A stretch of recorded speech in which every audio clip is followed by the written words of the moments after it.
What's up, Kingdom of Rock? This is Matt Gibson, and we are here today. Obviously, this is a holiday season. I see lots of decorations in the background. I have a snowflake that I haven't displayed properly, but I just want to make sure that I'm in the holiday spirit with everyone else. But today, we've got an amazing guest, Dekai. You're in Hong Kong right now, right? Yeah. I've never been there. I've been to a lot of places when I was in the military, but I've never been to Hong Kong. How's things going in Hong Kong? Oh, it's going well. We've got the best time of year right now. Looking out across at the Pacific, basically, on the other side of California. And it's just a hop, skip, and a jump. So Mike, are you in I think that's a different background that I've seen for you. Obviously, the Christmas tree is different. You got the stockings there. Are you going to get anything good in those stockings? Well, those are the dog stockings, so probably not. Probably not. Unless I'm going to be into eating, doggy chews and squeaky toys or something. But hey, if we don't get the COVID crisis under control, we may all be eating doggy treats. Oh, yeah, thanks for opening the show on a depression. Yeah. Hey, so wow. So obviously we're still in the middle of a global pandemic. It's the holiday season, and we're all just trying to make it. And so I met Dekai at an event that my friend was hosting, and I saw that he was really well respected in the artificial intelligence community. But more interesting at the time was that he's a musician in the Hong Kong music scene. And he is doing some very interesting music with a project called ReOrientate. Is that right? Yeah, ReOrientate. Yeah, ReOrientate. Why don't you tell everybody a little bit about that? So ReOrientate grew out of a lot of the work that I do on trying to get cultures to relate to each other. I'm someone who has seen a lot of the world like you, born raised in the Midwest, California, transplanted Californian for many years, New Yorker, but also lived in Europe, worked there, and then was recruited to work over here in Hong Kong to help establish one of what is now one of the premier universities in Asia, very American style university called the University of Science and Technology, HKUST, and through all of that have seen so many different cultures looking at the world at one level in very similar ways, in very human ways, and at other levels very culturally dependent and very much dependent on the languages and the norms, the music and so forth. And so I've always looked at, well, how do we do a better job of getting folks from different cultures to understand each other? And this is true even within our country, right?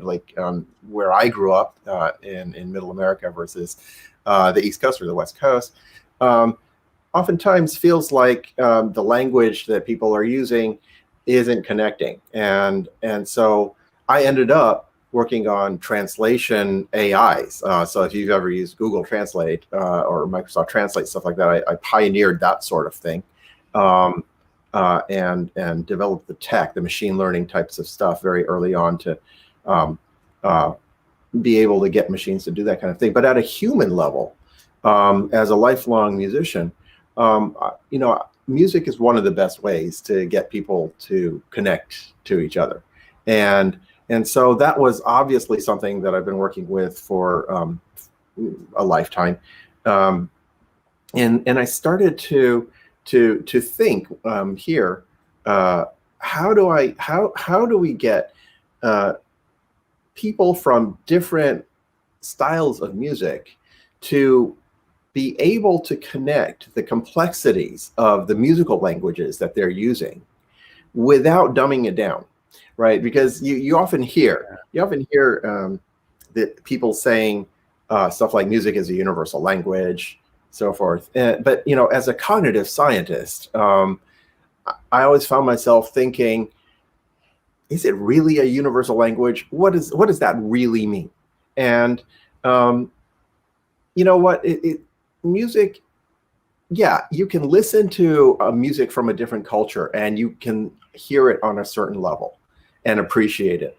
But it's also sort of like, if you're listening to Spanish or if you're listening to Arabic or Hindi or something like that, you might pick up some of it. You might pick up some of the Spanish, but you're going to miss a lot unless you're a native Spanish speaker. Right. Same thing for Hindi. Well, like the same thing is true for music. Our brains are really wired in a way that music and language are processed by the same kinds of modules. It's the same kind of processing. Evolutionarily, that makes sense because our ancestors were actually singing before they started talking. That our linguistic abilities grew out of, in many ways, our music abilities, right? Yeah, and sure. They sort of co-evolved. And so, the same phenomena that you get with language also happens with music, unsurprisingly. And if you take something really, really simple in music, let me make this concrete, right? Let's say that you do something like I'm just gonna bang a pattern on this drum over here, and hopefully it comes across. Right. But let's say you do something like this, and you hear. What is that rhythm? Pretty straightforward, four on the floor rocking thing. Or a marching. Could be marching. Yeah, you hear kind of like a boom cha cha. Yeah. Right? Boom cha. But actually, what I played wasn't that, right? What I played was actually this: cha cha boom. 1, 2, 3. 1, 2, 3. And the thing is that interpretation that you're getting. Is really based on our cultural backgrounds, right? In the U.S., we tend to hear boom cha cha because we're expecting that downbeat to be on the 1, and so like if you go to southern Spain, where that's a flamenco drum, right? And so exactly a cajon in Spanish, and if you are there and you're culturally informed by growing up there, what you're naturally most likely to hear is actually the cha cha boom, because you expect that boom to be on the 3, not on the 1, right? And so this is like one of the simplest musical sentences you could imagine, and even that is ambiguous and culturally dependent, right? And so when we say music is a universal language, it's sort of like, yeah, but there's still a lot of context that our cognition brings to how we interpret that language. Right. So now, do you feel like go ahead. It's an advantage or a disadvantage? Because I might be in Spain with a bunch of flamenco artists. I'm a rock guy, but they're playing, and I just like a child kind of go, oh, this feels groovy. Maybe I'll put this in. I mean, now I won't understand it as you're the full impact of what that means to their culture or to mine. And there's no attempt on my part to try to cross-pollinate my culture with theirs. It's just that intuitive feeling of two groups of musicians just kind of vibing off the sound of whatever's coming out. So is that an advantage to cognitive parity, or a disadvantage? I think it can be both, and that has to do with the comment that about trying to see how we can make music across cultures, getting people to relate without dumbing it down, right? Because the natural tendency a lot of times, when whether it's so-called world music or DJs, is to just dumb it down. It's like, you've got your 4/4 time and you're just like laying samples on it or something, and the thing, you've completely decontextualized the complexity of the original music. Right, and because I know that American, just like you were talking about with the samples, we've got a rock track or a dance track or whatever. Oh, that's an interesting sound, that tabla. I'm going to put that there. That's an interesting sound, that Chinese zither-like thing, and you don't think about what it means to the culture. It's just, oh, that's a good sonic taste that I want to put into my texture. Yeah, exactly. So it ends up being less of a universal music thing and more of a, we're going to stay in our whatever rock or some form of EDM beat, and then we're just going to like add a little bit of spice. But you haven't really gone to a place where somebody who's really from that culture, where the tabla or the zither or whatever Right. is going to listen to that and say, "Oh, I get it." Right? They're going to go, "That seems wrong." Right. Yeah. Well, it's like I was learning drums and I was teaching myself drums, and I was cool with all the rhythms, but when we started getting into Cuban rhythms, it started to be like, well, I mean, Cuba is a foreign country to the United States, but it started to seem like out of my schema, out of my programmed schema of what is normal and what's not. And so, like back in the 80s, you would just you're a kid, you'd be like, oh, that music sucks, because you don't know what it doesn't make you feel the way that you think music should, right?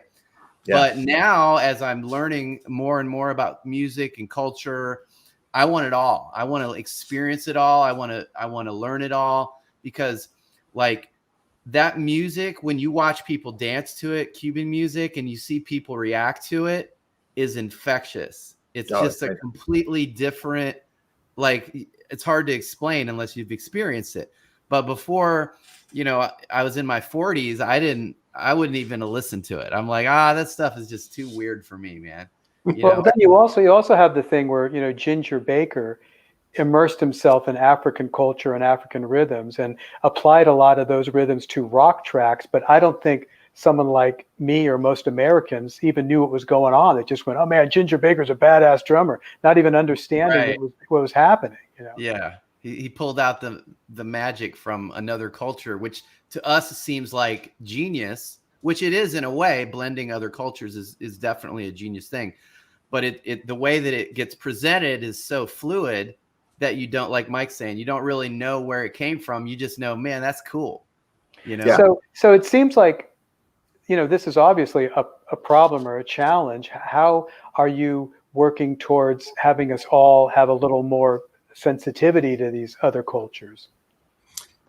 Yeah. So, what I noticed was when we're working on AI cognitive science models of how we interpret language, we're constantly struggling with dealing with ambiguity. And pretty much every word in the language means a lot of different things. And we don't notice it because our brains have been, evolved to be just ambiguity resolution machines. It's all unconscious, automatic stuff, flying at the speed of light. You're not sitting there going, "Oh, sitting, that was the nominalization of a verb," and it's like. Well, and it's like a lot of at least in American culture or English culture, the English language, each word has 5 to 10 meanings to different people in America, and we're the melting pot. So we've got all these other cultures in here that it's going to mean different things too. And it's like, and you just like, it's like, who's going to invent the universal communicator? That's what we need, like Star Trek. Well, I'm sure it was tough in your work with it. Coming up with the translation AI. Yeah. Well, I'm sure you're working on it. Yeah. I'm sure it was tough with your translation apps too, because as a journalist, most at least Americans, they don't even know what a dictionary is. And what Matt was saying about having 5 meanings, there are words that do not have 5 meanings, but people think they might have a meaning different than what it actually is, which is a problem as well. Yeah, exactly. And what happens with that is that you do get things where the ambiguity is understood in one way by one person and understood another way by a different person, right? And this happens for language. It happens for our vision abilities.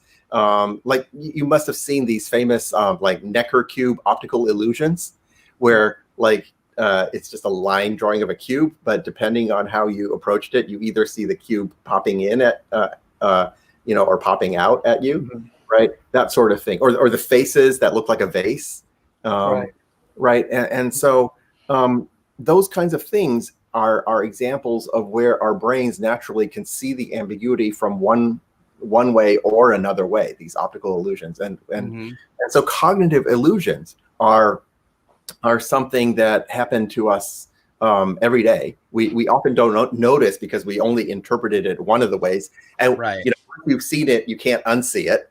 Right.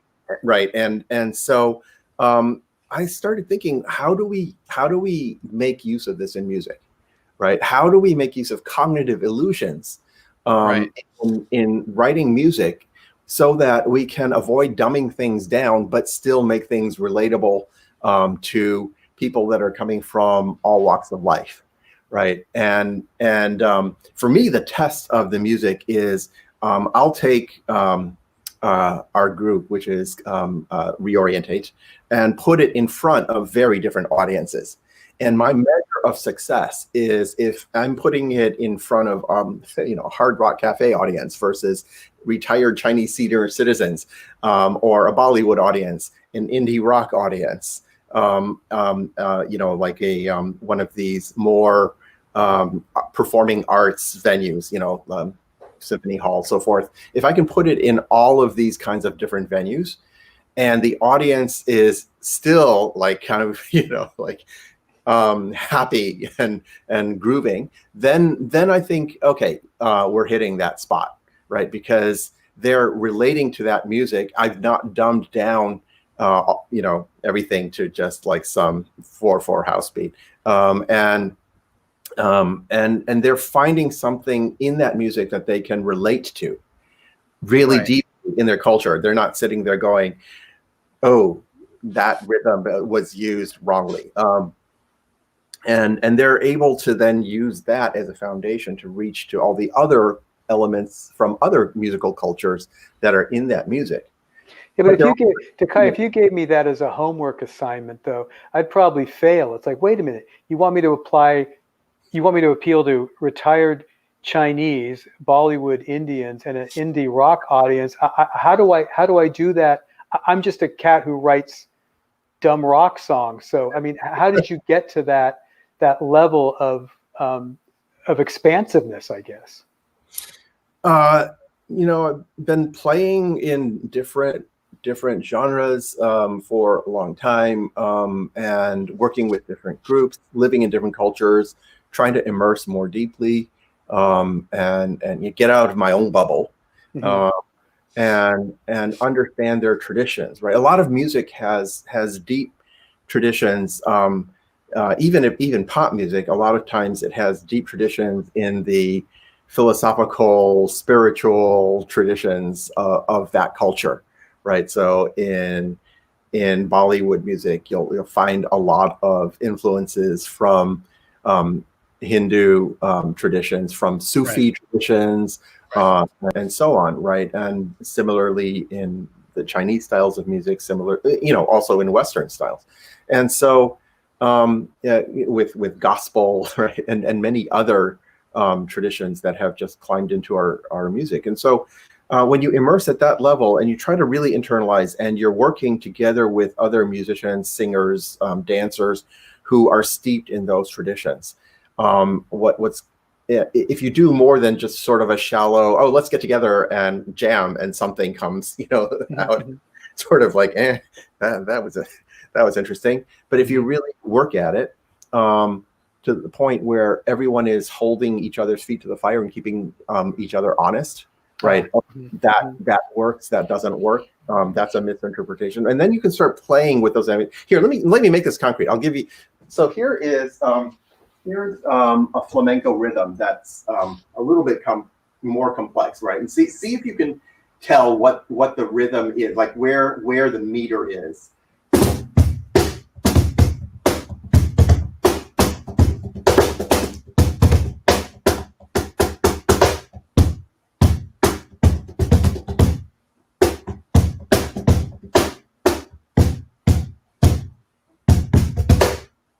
Are you sort of feeling any place where that meter is?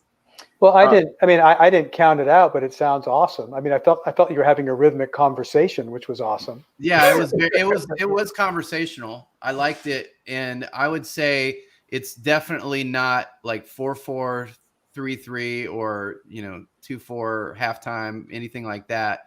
So it's probably like 5/6, 5/7, something like that. Yeah, it's not odd. It's actually you could say it's in 12, but it's sort of ambiguous because you could also think of it as a meter switching kind of a pattern that is switching between 6/8 and 3/4. Yeah. There are different interpretations of that, and so to someone who is coming from a Southern Spanish culture, they're going to hear that and they're going to know exactly where those accents are, and the fact that when I omit the downbeat, it doesn't throw them. But then to someone that's coming from another culture, it could maybe sound like a Walter Funk or something like that. All right, and so here, this is let me just maybe play a snippet of a track that used that type of rhythm as a bass, but started using it to make those cognitive illusions that we're talking about, so that you could hear the same thing in different ways. So Okay. I'll play a few seconds of this, and I understood from Matt that we shouldn't talk while the audio is playing because of the way audio is compressed. But I'll just play a few seconds, and then we can talk about it.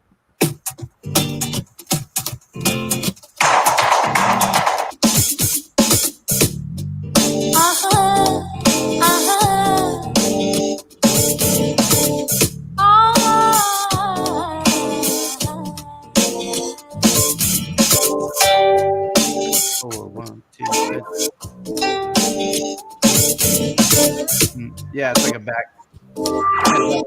Yeah.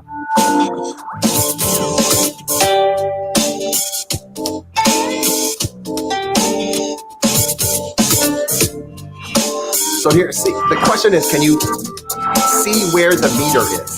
The beat.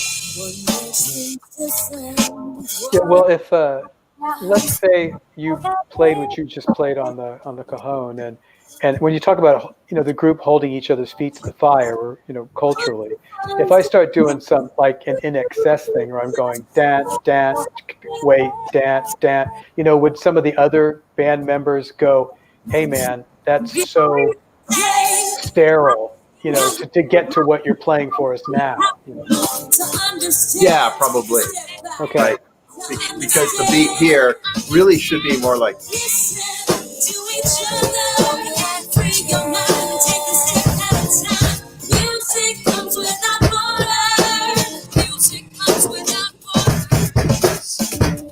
Right. So yeah, it's like almost like a drum fill that doesn't end. It's like it's almost but and then it goes back into the rhythm again, which is kind of like a double take. Yeah, well, again, that might be us interpreting it. It sounds like a drum fill. It's not a drum fill to somebody who's listening to that, as you said earlier, in like the south of Spain or something. Right. Yeah, exactly. So you've got a situation where it's interpretable from an American cultural frame of reference as kind of a funk swing beat that has an interesting break. Yeah, that's a good way of putting it. Mm-hmm. But you can also interpret the same thing just as a straight 3 count, 6/8 or 6/8. And so that's an example of and that's an example of rhythmically the kind of cognitive illusions that are happening in there. But you can take that same rhythm and you can play with it very differently and get different effects out of that.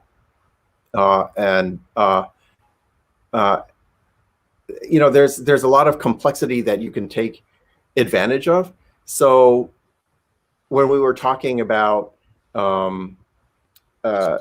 is it an advantage or a disadvantage, what you can do is you can take advantage of the complexity to do things that will help people from the cultures to relate better, right? And so I'll just play a snippet of another song.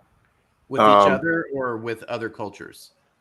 With other cultures, yeah. Right, yeah. So here's another track that is playing also with that flamenco rhythm, but as well as the other rhythms. But you'll hear how the interpretations of it can be very different from the one that we just heard. Let me see. Okay, here we go.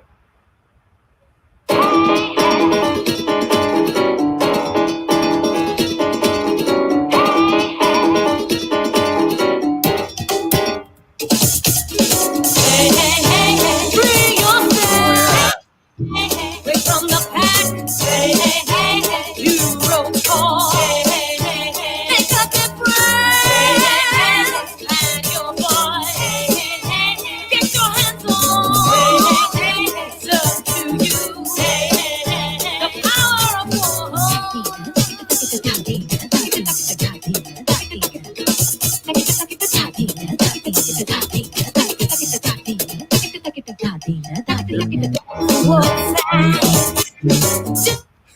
Now that reminds me of Steve Vai a lot.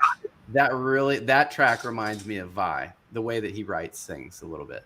But I love that. It's like you think it's going to go somewhere else, and then you put a layer over top of it, and it goes somewhere a little bit unexpected. Yeah. So I thought it was going to be different, but you could make a killer metal track with that. Oh, I love it. You know, I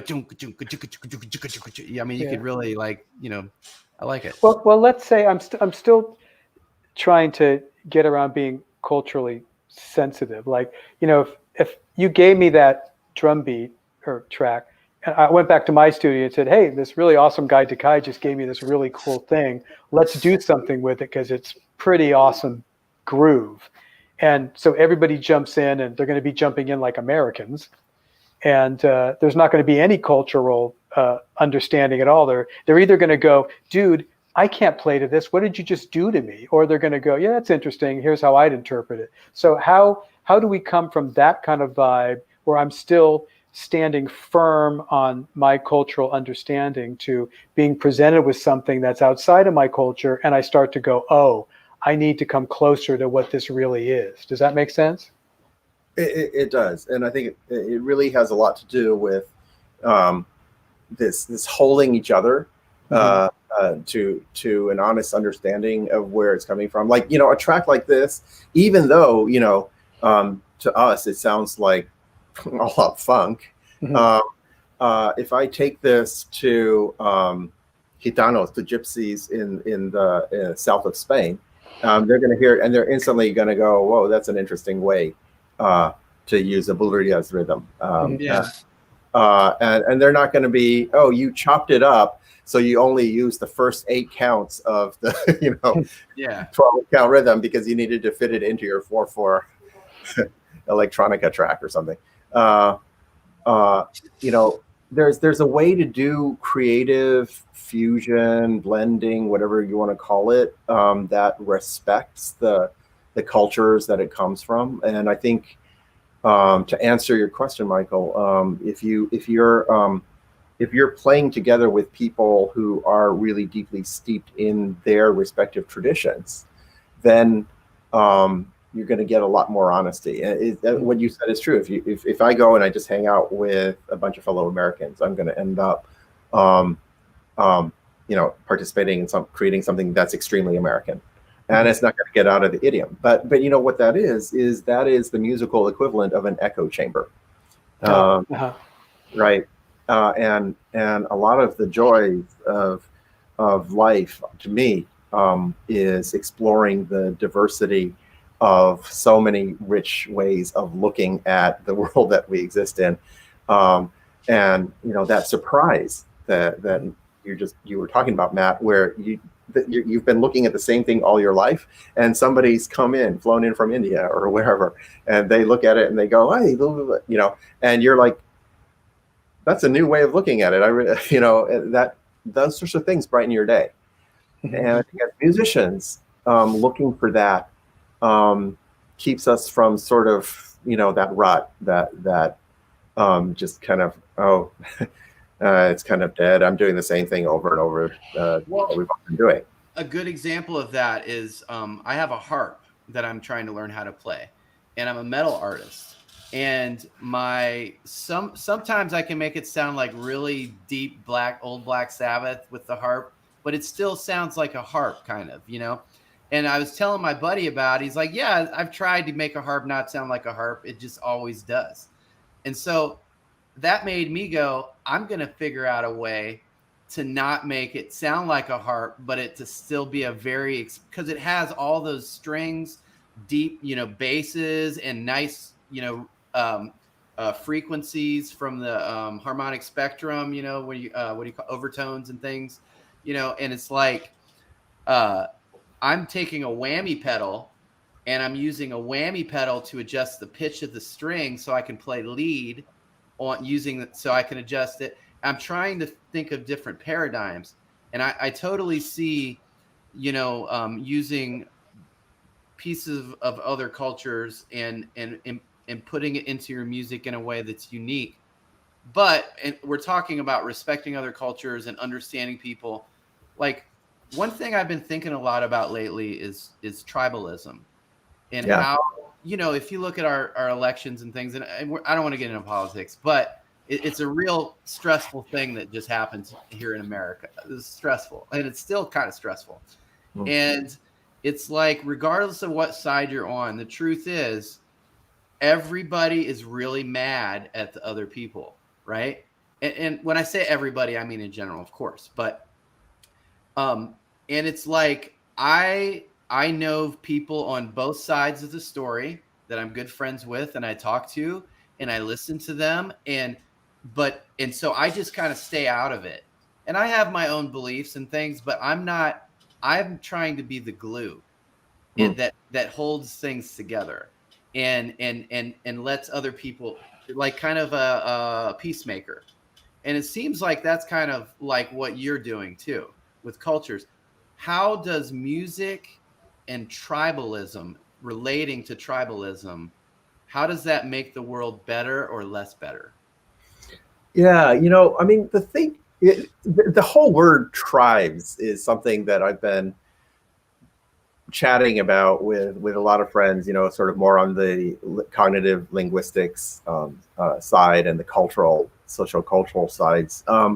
And it's an interesting thing because, we've all heard lots of friends talking about, finding your tribe, that you vibe with.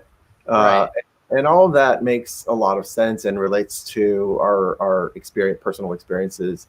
And at the same time, tribalism ends up leading to that kind of division, polarization, and eventually worsening splits where people aren't understanding each other, talk past each other, and so forth. And I think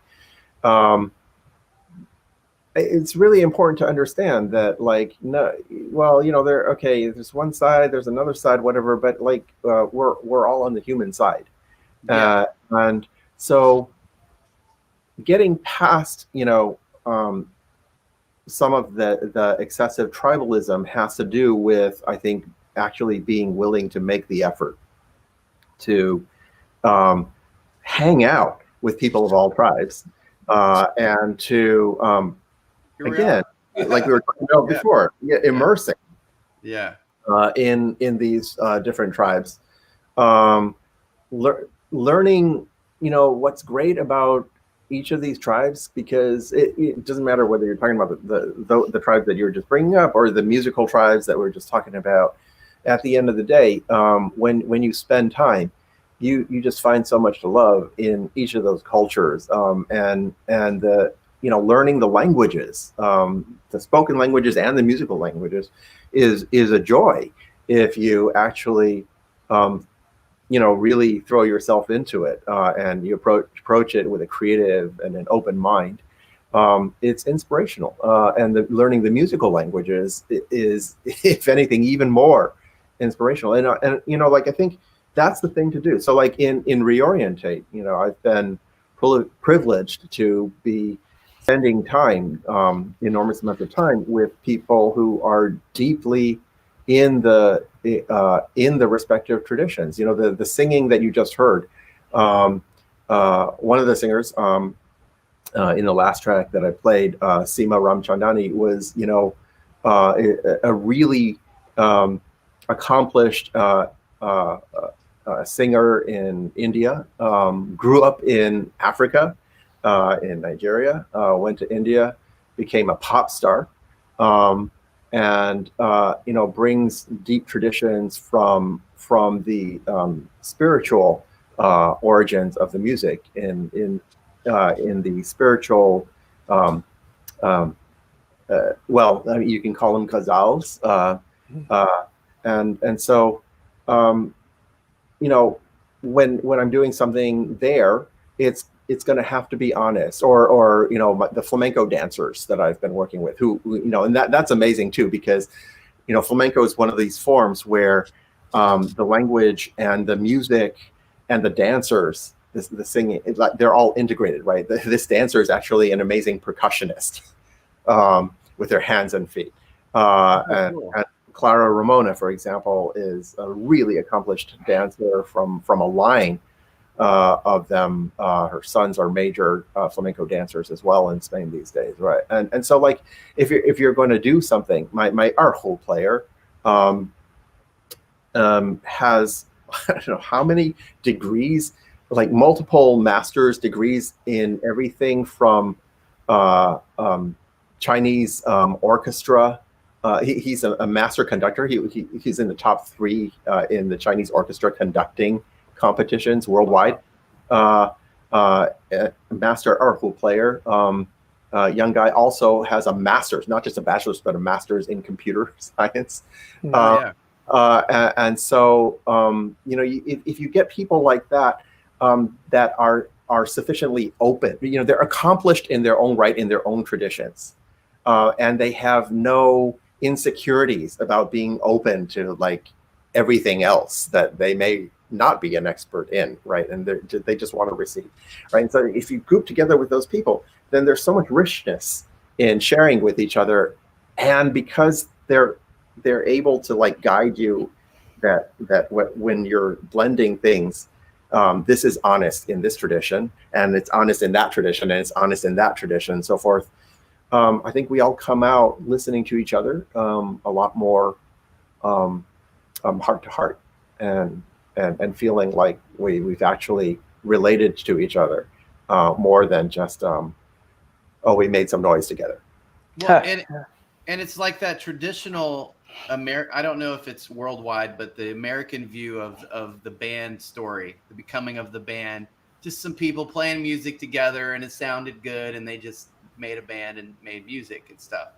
But it's like you're almost talking about intentionally engineering the team, not so much exactly engineering it, but like you're pulling from people that have education in multidisciplines, and it's making a richness to the end product that you wouldn't get by just having some better way of saying I'm a rock dude, bunch of dudes getting together jamming, and creating something, which is cool in its way, but it is also probably going to be in the paradigm that those people are limited to at that time. And a lot of times, a lot of bands from the 80s, especially with the debauchery and craziness from the hair bands and things, like a lot of bands never matured out of that, and they got old, and then now they're just old and overweight and alcoholics and drug problems and relationships falling apart.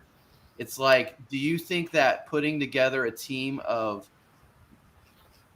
I don't want to insult musicians because I've been there. I've done all of this, at one level or another, but it's like to put together a team of superheroes versus a team of just people that are good at playing a guitar or the drums or, whatever.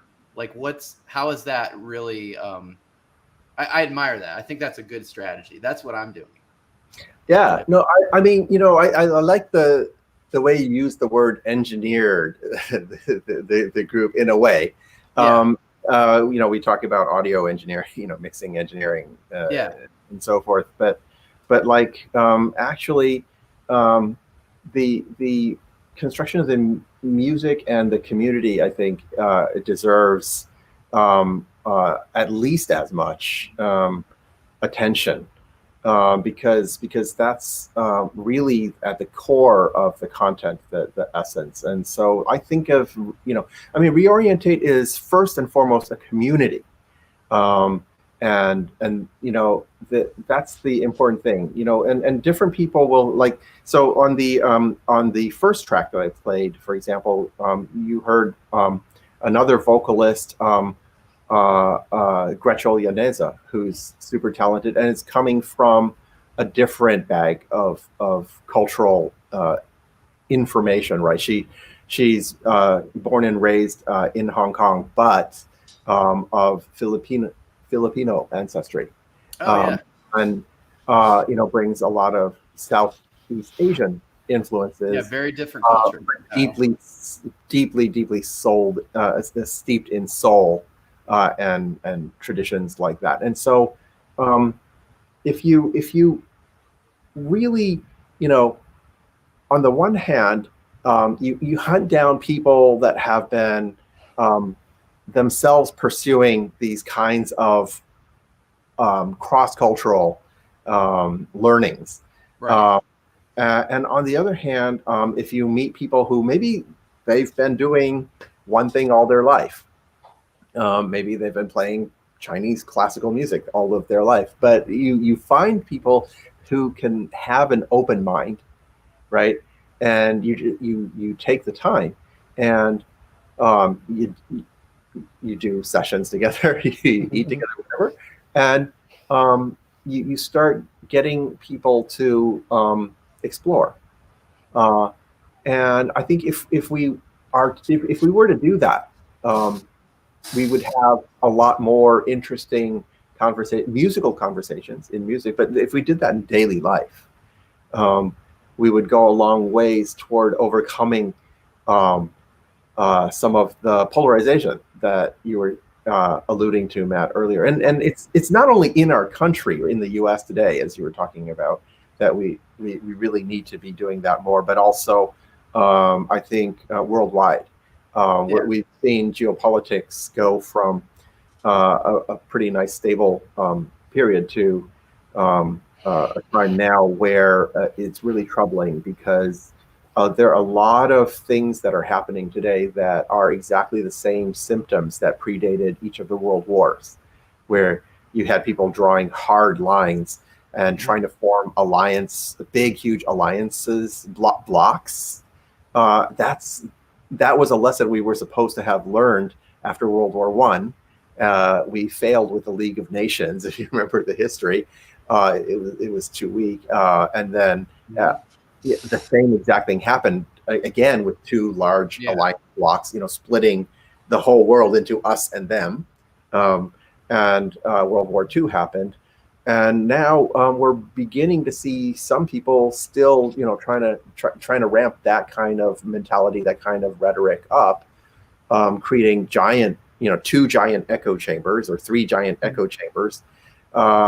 And look, humanity cannot survive that a third time, right? Remember the last time we made this mistake, nuclear arms had not even been invented yet. Right. So I think we need to, as a species, grow up really, really fast. Well, it seems we keep making the same mistakes. And musically, I did a ballet soundtrack with Pharoah Saunders, the sax player, and he decided with the choreographer, I'd like to play against some West Indian rhythms. So we bring in the tabla player and everybody, and I know that this dance thing is going to go for, let's just say for the sake of argument, 10 minutes. Now, the Indian musicians get down, they go, well, this thing we're going to play is more like 15 because we can't stop it. And we really appreciate that you brought us in to do this real people rather than just sampling it and cutting it up, because this kind of, he didn't call it a prayer, but I forget what he called it. If you want this, it goes from here to here and we don't stop.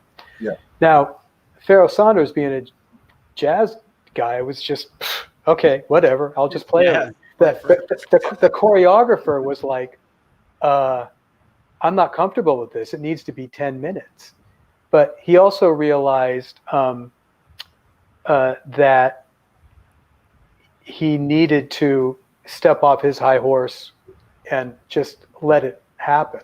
So he added 5 minutes to the dance, and it was all awesome. But it was, a matter of, he was stumped by these, it's allegedly minor players being hired to come in to play a part. And they actually changed the whole thing around because they would not, kind of cut and paste their culture onto this thing. That's what we're here for. Right. If you want us to leave, we'll go. But it's not going to be a 10-minute thing.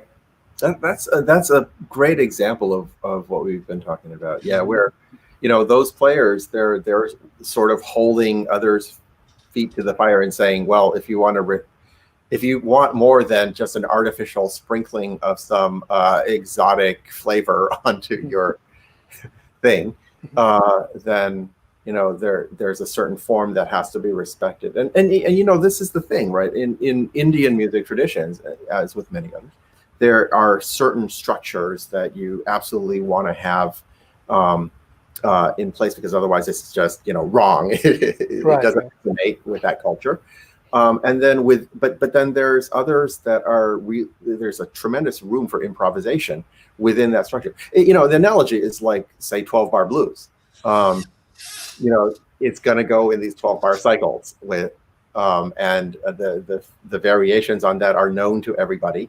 But within that structure, there's a tremendous amount of room for improvisation.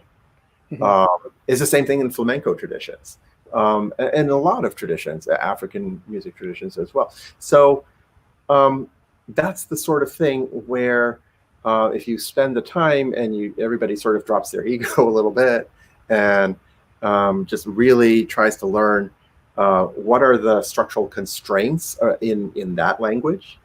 And why, how that fits together, how that works. Now, I don't, this, I could be way off base here, Kai, but, just with your AI experience and holding musicians' feet to the fire, is there a way that you're developing AI to kind of control the musical contributions where, let's say you had that track you played earlier, I come in and go, oh, great, I'm just going to, funk it. And then the AI goes, I'm sorry, Mike, but your guitar should sound like this, and then it kind of gets this whole circle where I have to go, well, why is that software making my accents go a different way? I mean, is there a way that you can use AI to kind of enforce kind of holding our feet to the fire? I think we're working our way toward that eventually. So on one of my AI research areas, aside from the translation and the natural language processing or computational linguistic stuff, is also computational creativity and computational social science. And so in those areas where we're looking at how AIs can do the sorts of processes that we've been talking, the human processes that we've been talking about. I actually, one of the things we did a couple of years ago was build an AI that was trying to learn the complex rhythm patterns that we were just demonstrating, actually, in the music.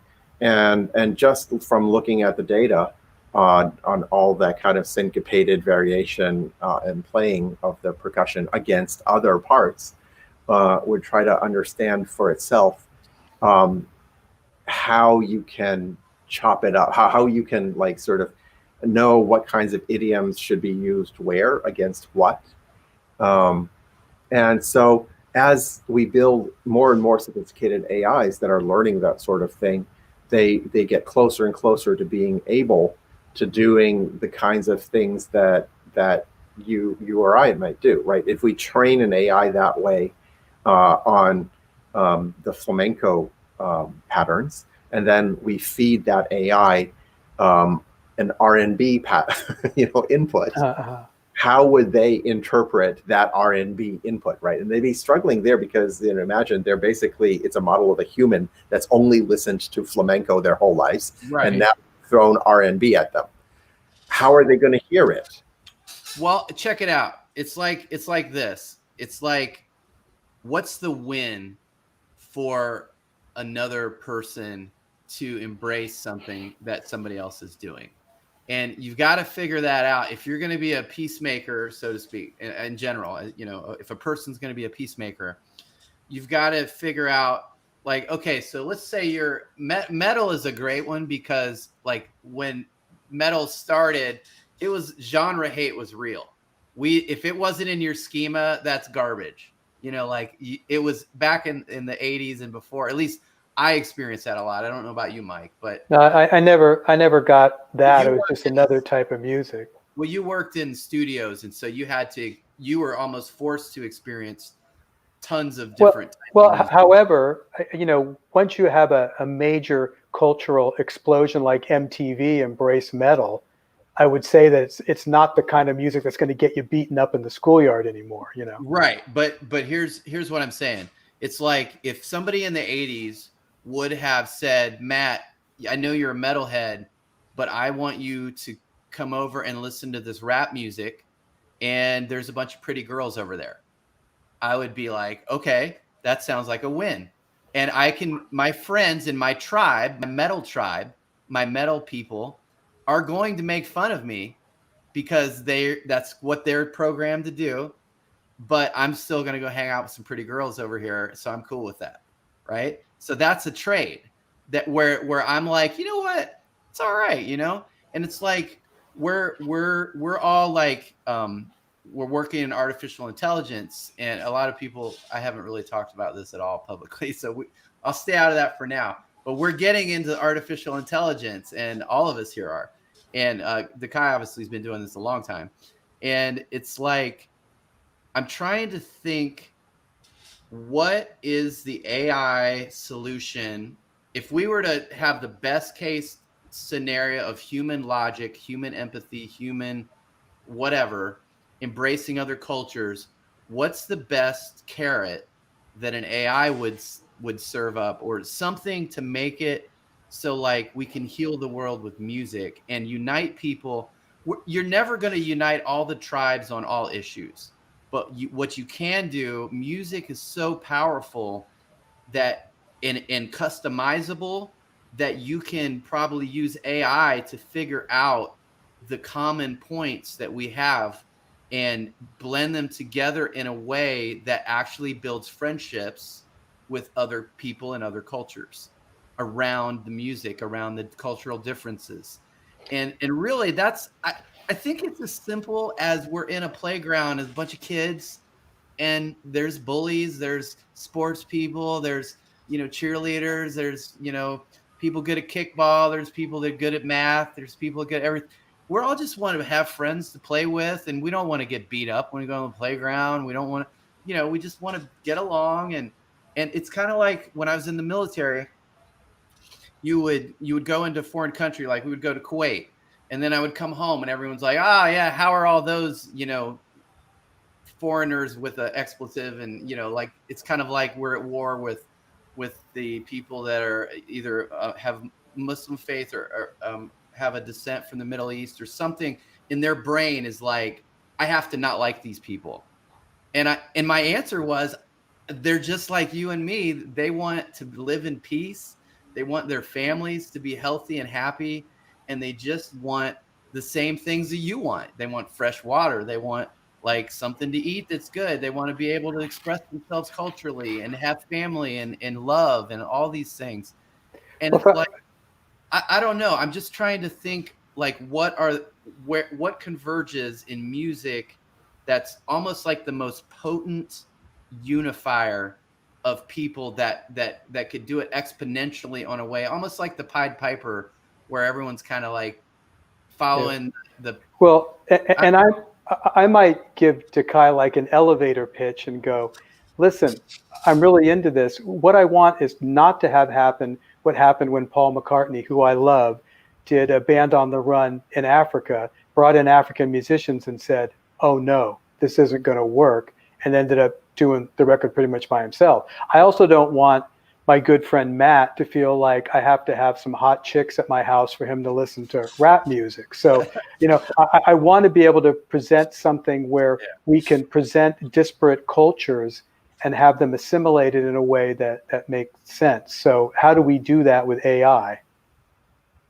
I absolutely, this is in many ways, my, I don't want to say mission in life is kind of like my aspiration. It's a, obviously a very long-term thing I've been working on AI for over 35 years since I was a kid.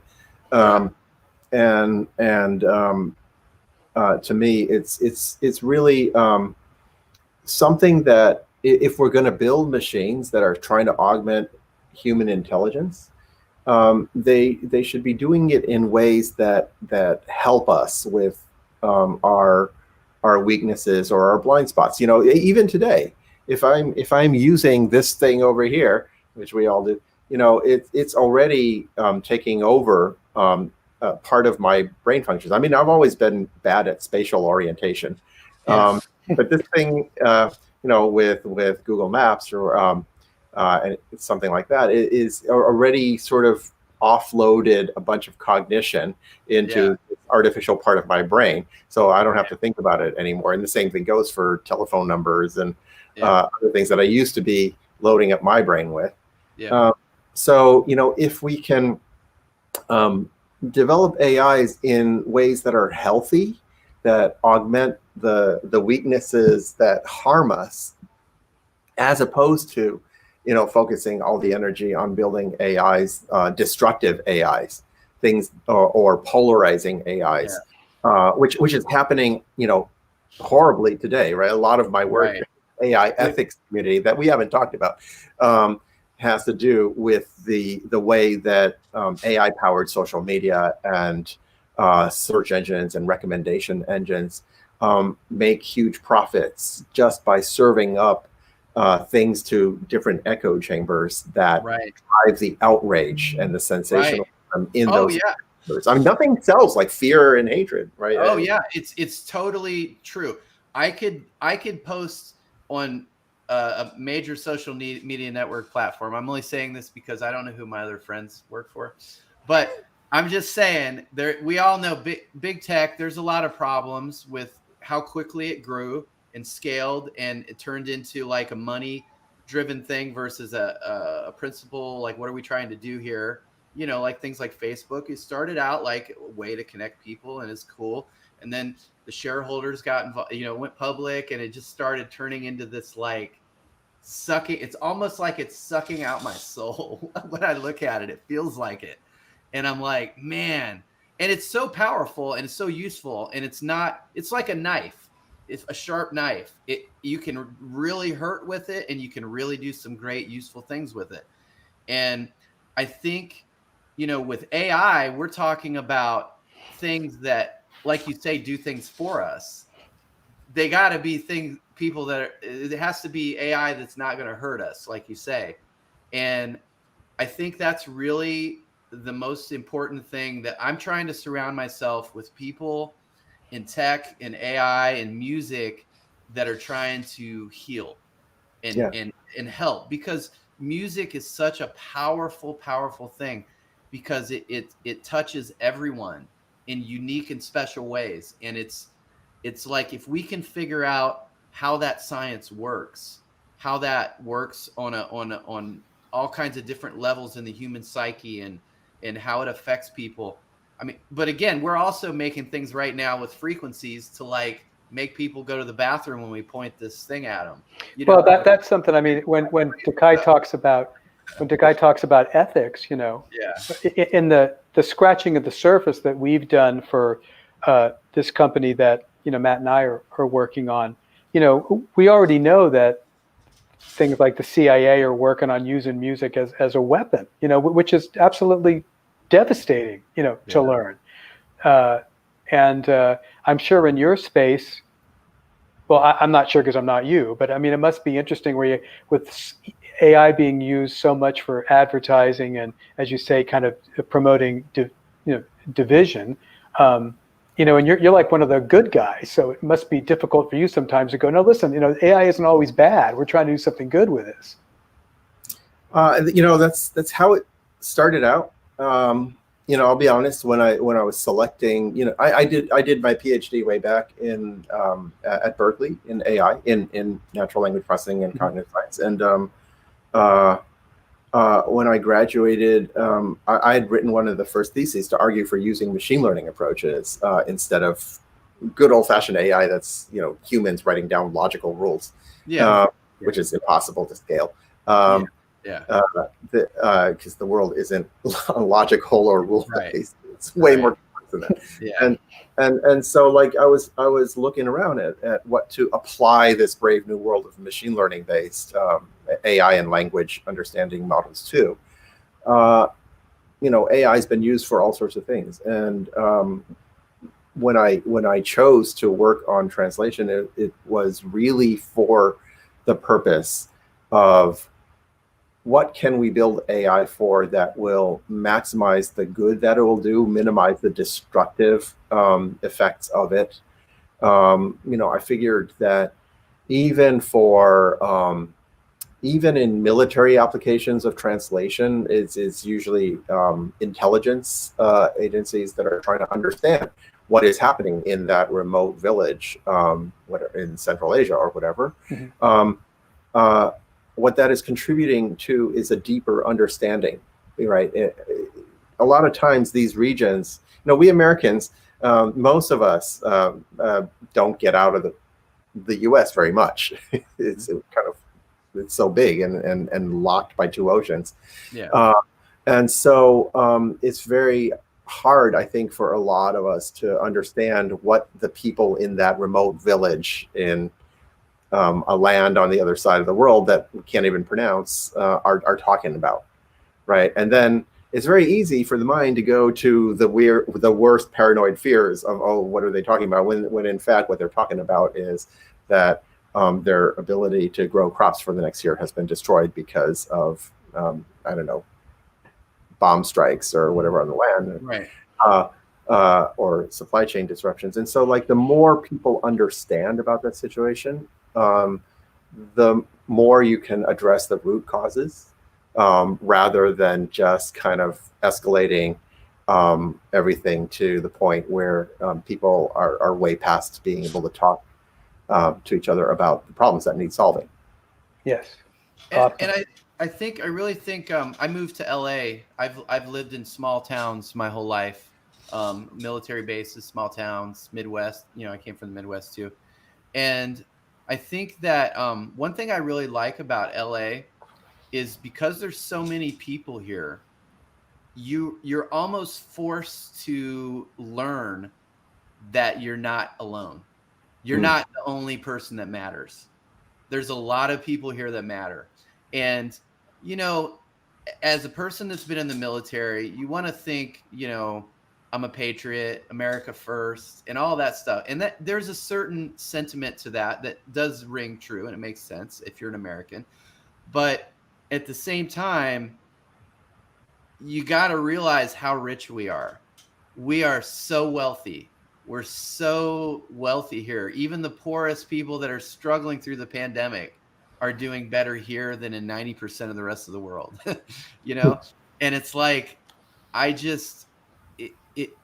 it's kind of floored me, and it's taken me a while, because at first I was like, oh, LA is a bunch of sissies. They're all sensitive, they're all just a bunch of like sensitive people, in California or whatever. And so I would joke about it, and I would offend people, and they would be like, how dare you say that? And it's kind of like, but it's like, it took me a while to understand the tribe.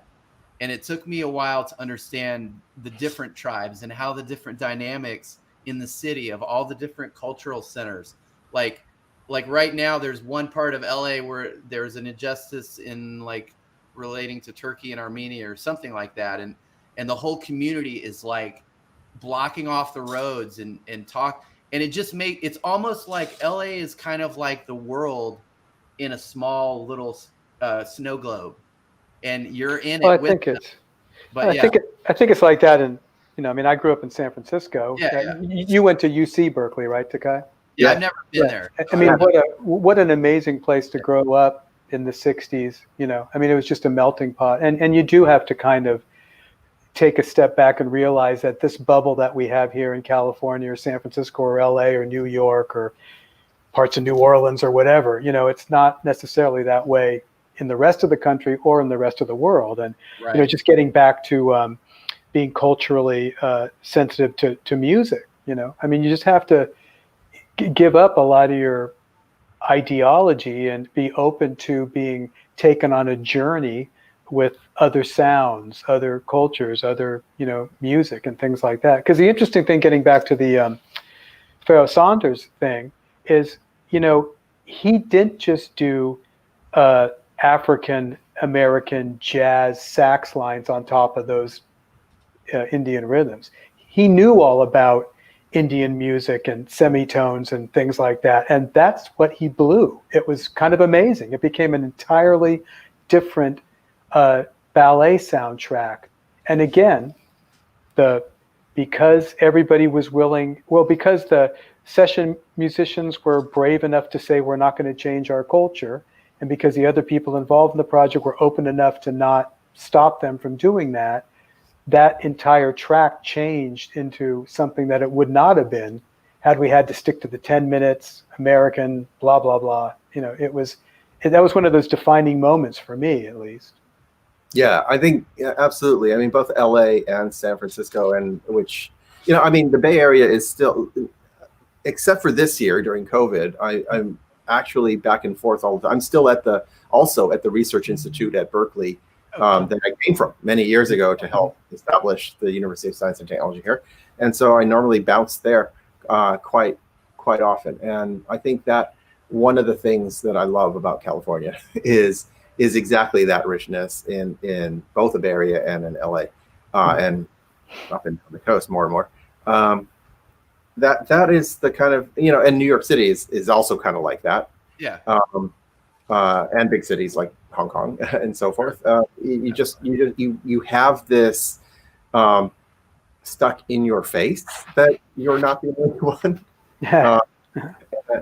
And I really kind of like that.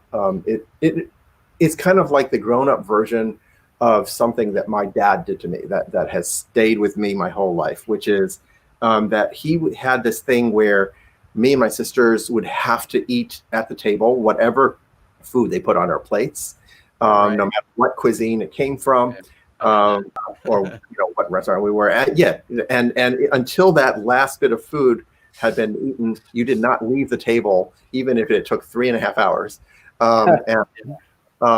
And if you complained about the food, he would double the portion on your plate, right? It may have been a short-term pain, but like I'm actually eternally grateful today because it made me learn not to just be able to eat, actually, but to love food from all over the world, and crave it. Like if I go for too long without this cuisine or that cuisine, it's like, oh my God, I really need some of that. And like music, food is, these are things that help you transcend some of the linguistic labels and barriers and ideological obstacles to getting people to just like let down their guard and speak to each other as humans, right? And I think that is many years later, by the way, I've discovered that my dad actually can't do that himself. Like so he gave us a gift for something. It's a good principle, yeah. And these big cities in California, they're like dad on steroids. You are going to have to put up with this stuff and learn that you're not the, the world is going. How do you maintain as an artist? Okay, let's say you're like, okay, I want to respect culture. I don't want to just be like, I have some friends that are working on some indigenous loop packs and sounds and things like that from their culture. And, part of the old school, basically the conversation we had is part of the old school is like, don't ever share that with people outside of the context of culture. And then the other side is we want to be an ambassador to other cultures by providing these things. How do you balance the two of those? Because there's obviously people that think one way or the other. So how do you, which way is right? Which way is wrong? How do you figure that out? Yeah. I mean, I'll tell you, one of the things that absolutely I think we should avoid. So like, if it is quite easy to find packages of those loop samples where the rhythms or the riffs have been chopped up into typically 4/4. Yeah, right. Easily digestible bites. Right. Yeah. regardless of what the rhythm actually was in. Right. And even out of sync, the downbeat is in the wrong place in the loop. Right. Because the person who made that loop didn't bother to learn what the idiom was. And I think it would go a long ways to at least avoid doing that. I mean, if you're going to make those packages, get somebody who knows that musical tradition and will hold your feet to the fire and say that's not the right way to cut it up. Yeah. So if you put in some like hand drums or something from a certain culture, and you play it to your friend from that culture, which honestly, if you live in LA, it's not that hard to find one, like a friend. From that hard. culture. I mean, Yeah. you fall out of a tree, Which is why when people say, if you're going to be a musician, you need to move to a major city. I think that not only because there's a lot of pros there and a lot of work, but also because there's a lot of culture, and you can actually learn how to use the culture in a way that not only serves the song, but also makes a connection to that culture and makes your music relevant to them, as well as exposing it to new people. So Well, this is a great discussion. I love it. It doesn't always happen. And what I love about your work, Takai, is that, in all the years I've spent in the music industry and, being in publishing, everyone likes to think, even musicians and people and non-musicians, oh, musicians are artists, they're open. They're constantly open. And my experience is that no, artists have very narrow ideas about who they are and what they are. And their comfort levels are like chained together. They do not like to break those chains apart at all. For the most part. I'm not painting everybody with the same brush, but I think what you're doing and an artist like you to expand this thing and say, we have to be open to this music and not co-opt it and kind of, be against doing harm to music that is not meant to be, jury rigged into an EDM beat or something, Yeah, absolutely. And it's one of the joys of, obviously I do a lot on electronics. The whole ReOrientate project began just as my home studio project because I couldn't get anybody to understand what I was hearing in my head, these crazy concepts, right? And it wasn't until after I'd done a handful of tracks and musician friends heard it and said, "Oh my God, you need to take this live." And that's when I started reaching out to the community and actually working on this. And once you start doing that, then today the EDM production tools are not going to hold your feet to the fire. They're not yet culturally aware. We've got a lot more work in AI music to go until that happens. So we need human. Well, what about this though? What about sometimes when I hear people talk about global and culture, things and how we need to make everyone kind of not the same, but we need to find commonalities and things that we can all learn to love each other easier, maybe a little easier, or something. It's like, what do you say to the person that is just a one tool specialist? Like they're just that angry redneck country, God bless America guy, and that's what they do, or they're a religious shaman in their particular genre of music, or they're a cultural like an issue person where they're talking about issues, but it's from a certain side, one side or another. Like, I guess this is kind of the last question because we're actually over a little bit, but this is so much fun. We could do this for like 2 or 3 hours, I'm sure. But like, what do you say to like somebody that is really good at being not caring about other people's cultures musically, if that makes any sense, and they connect with a group of people that is their group of people and it works for them? How do you, do we want everyone to be like We Are the World, or do we want to make it where everyone can at least appreciate We Are the World? Like, I don't know what's the goal. What's the end goal with all the music? If you had all the musicians in the world and you had a magic conductor stick and you could transform all of music with one swipe of the wand, what would be the thing that would unify us? You know what? That's a great question. It goes to the root of a lot of things, you know, and we've heard, you know, we were talking about the saying music is universal language, all that kind of stuff. One of the main things that I have learned through cognitive science, through AI, through music and so forth, is that what we want to do is shift our way of thinking from the fact that there must be some universal thing to something universal about relationships, about relating. And rather than thinking about what's a universal language, right? Now there's gazillions of languages that we humans have. What's universal though? And this was actually different discussion, but you know, mathematically in the machine learning AI breakthroughs that we pioneered in building translation AIs, the universals are in the way that we relate one language to another language. The universals, they're not in a single language. The universal isn't in English. The universal is between any pair of human languages. There are universal properties because that's what our brain is capable of doing for computational reasons. And it's about, you know, this is kind of, it's more a Taoist philosophy than, you know, a Greek Aristotle type philosophy. There's a universal truth, right? The Taoist philosophy is more about the relationship, right? There's always both sides, you know, in the yin yang symbol, right? And they're complementary. One doesn't exist without the other.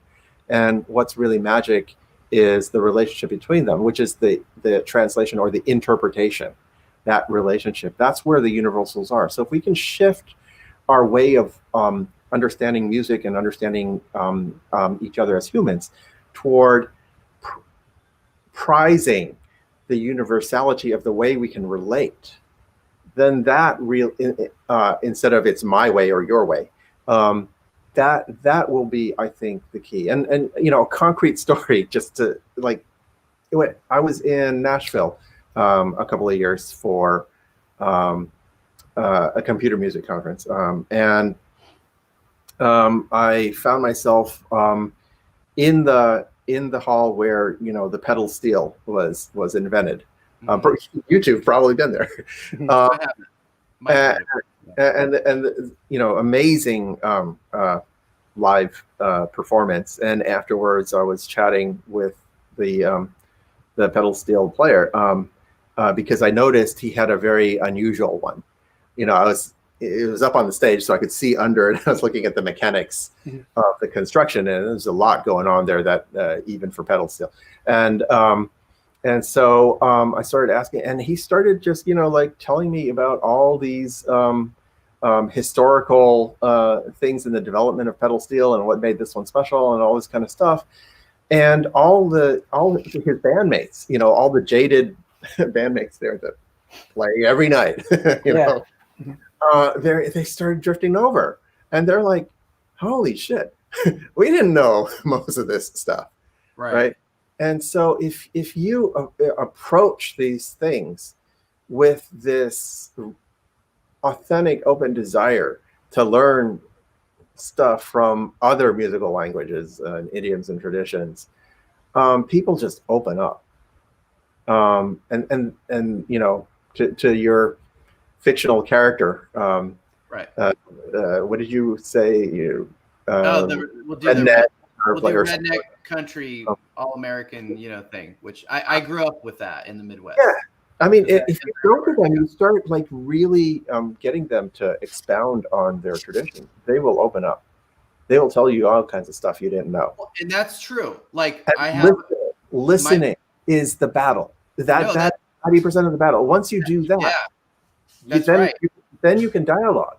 Yeah, because it's like, my family's from West Virginia, and that's kind of Trump land in a way, you know, if we go back to the election and things. So it's stereotypical, a lot of things that you think, yeah, it's like that. So, but at the same time, like, if you were on the other side and you came to their town, they would feed you, they would play music with you, they would tell you their stories, they'd hug you, and they would treat you like you're part of the family. Yep. But if you're talking about two people on a video screen from one side to the other, they're going to come at you like a spider monkey, like you're the enemy and this is wrong and I hate this and this is awful and blah blah blah. And it's all like, the labels. yeah, and it's like to me, in a way, it's a courage thing. The internet has given us a false sense of courage that we really, in general, most people are not willing to take out into the real world. But it creates something inside of us that divides us in a way that is very crippling, not only culturally and world, but in relationships, friendships, everything. And I've really, LA is helping me deconstruct myself. And I don't like a lot of the things that I got stuck on, even in the military and things, but it's not all bad and it's not all good. It's just is what it is. And we're just trying to take all these schemas that we have programmed into our brains and figure out how do we use that. Facebook knows how to use it to get us to do this or do that, right? Yeah. So how do we heal people? How do we get? I mean, that's really what we're all just trying to figure. Well, I think Takai said it when he talked about listening. Most people don't listen to other people. Everybody thinks they've got something so valuable to say that they're just waiting for you to stop talking so they can put their own awesome verbiage into the discussion.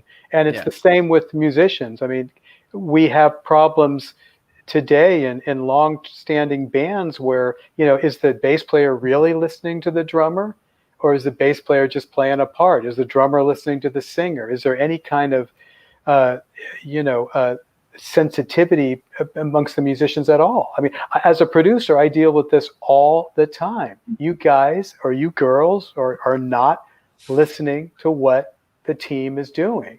And I think whether it's just trying to get a song together or trying to have a relationship with people with disparate views or trying to figure out how to sensitively involve some Indian motifs into a work, as you said, Takai, it's all about just shutting up and listening and starting there. That's the title of that first track I played was actually Unsubtly Listen to Each Other. Nice. Perfect. So we finally condensed Takai's message and we got the whole like Stephen Hawking's one theory type, of the universe. Well, I wouldn't say condensed because that sounds like we're co-opting it, which is what we're supposed to be against in this discussion. So. Yeah, no, I know. That's a little bit of a joke, but I just kind of I really appreciate your the way that you look at music and especially people, because ultimately without people, music's kind of what does it matter, right? Absolutely. And we wouldn't have an audience. That would be bad. Well, but I'm just saying it's for people. Music is for people. 100%. And it definitely heals. It definitely unites. It can divide, but that's a choice. And I really appreciate that you're on the side of uniting and healing the world and making the world better. Thank you for being on Kingdom of Rock. You're welcome anytime to come back. We need to get into a deep AI conversation sometime, but we'll do that later. We're once we get into I'll just kind of drop Neural Tunes. Just maybe check out Neural Tunes, people. It's out there. We're working on some stuff. I think you guys are going to be surprised. It'll be interesting. So thank you to Kai, Michael Melinda, as usual, Matt Gibson. Such a pleasure, Michael, Matt. Thank you for having me. Of course. Right. Thank you so much. Hang out 1 second and we'll talk to you.